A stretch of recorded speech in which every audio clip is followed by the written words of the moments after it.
It is not our differences that divide us. It is our inability to recognize, accept, and celebrate those differences. When we speak, we are afraid our words will not be heard or welcomed. But when we are silent, we are still afraid. So it is better to speak. You cannot use someone else's fire. You can only use your own. And in order to do that, you must first be willing to believe that you have it. There is nothing as a single-issue struggle because we do not live single-issue lives. Tomorrow belongs to those of us who conceive of it as belonging to everyone, who lends the best of ourselves to it, and with joy. I am not free while any woman is unfree, even when her shackles are very different from my own. The true focus of revolutionary change is never merely the oppressive situations that we seek to escape, but that piece of the oppressor which is planted deep within each of us. When I dare to be powerful, to use my strength in the service of my vision, then it becomes less and less important whether I am afraid. Without community, there is no liberation. If I didn't define myself for myself, I would be crunched into other people's fantasies for me and eaten alive. It is not difference which immobilizes us, but silence.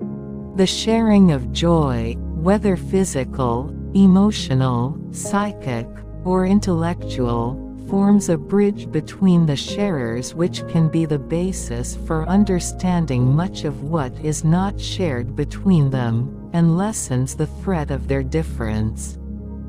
Sometimes we are blessed with being able to choose the time, and the arena, and the manner of our revolution, but more usually we must do battle where we are standing.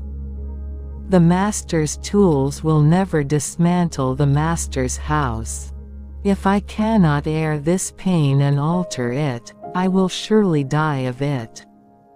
That's the beginning of social protest. I have come to believe over and over again that what is most important to me must be spoken, made verbal and shared, even at the risk of having it bruised or misunderstood. I am still learning how to take joy in all the people I am, how to use all myselves in the service of what I believe, how to accept when I fail and rejoice when I succeed.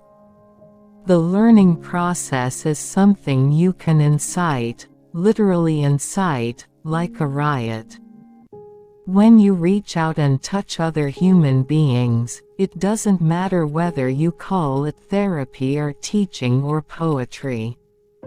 Each time you love as deeply as if it were forever. I am a bleak heroism of words that refuse to be buried alive with the liars. Nothing I accept about myself can be used against me to diminish me.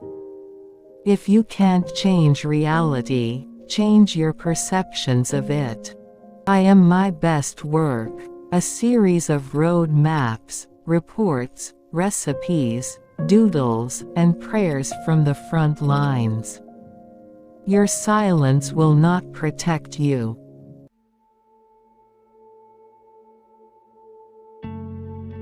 Audre Lorde, born Audrey Geraldine Lorde, February 18, 1934 – November 17, 1992, was an American writer, womanist, radical feminist, professor, and civil rights activist. She was a self-described, black, lesbian, feminist, socialist, mother, warrior, poet, who dedicated both her life and her creative talent to confronting and addressing injustices of racism, sexism, classism, and homophobia. As a poet, She is well known for technical mastery and emotional expression, as well as her poems that express anger and outrage at civil and social injustices she observed throughout her life. As a spoken word artist, her delivery has been called powerful, melodic, and intense by the Poetry Foundation. Her poems and prose largely deal with issues related to civil rights, feminism, lesbianism, illness and disability, and the exploration of Black female identity. Lorde was first diagnosed with breast cancer in 1978 and underwent a mastectomy. 6 years later, she found out her breast cancer had metastasized in her liver. After her first diagnosis, she wrote the Cancer Journals, which won the American Library Association Gay Caucus Book of the Year award in 1981.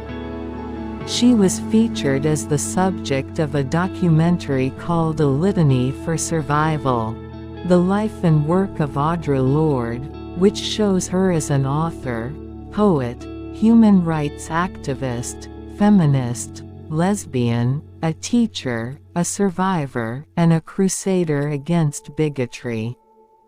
She is quoted as saying, "What I leave behind has a life of its own. I've said this about poetry, I've said it about children. Well, in a sense I'm saying it about the very artifact of who I have been." From 1991 until her death, she was the New York State Poet Laureate. When designating her as such, then-Governor Mario Cuomo said of Lorde, "Her imagination is charged by a sharp sense of racial injustice and cruelty, of sexual prejudice. She cries out against it as the voice of indignant humanity. Audre Lorde as the voice of the eloquent outsider who speaks in a language that can reach and touch people everywhere." In 1992, she received the Bill Whitehead Award for Lifetime Achievement from Publishing Triangle. In 2001, Publishing Triangle instituted the Audre Lorde Award to honor works of lesbian poetry. Lorde died of breast cancer at the age of 58 on November 17, 1992, in St. Croix, where she had been living with Gloria Joseph. In an African naming ceremony before her death, she took the name Gamba Adisa, which means warrior, she who makes her meaning known.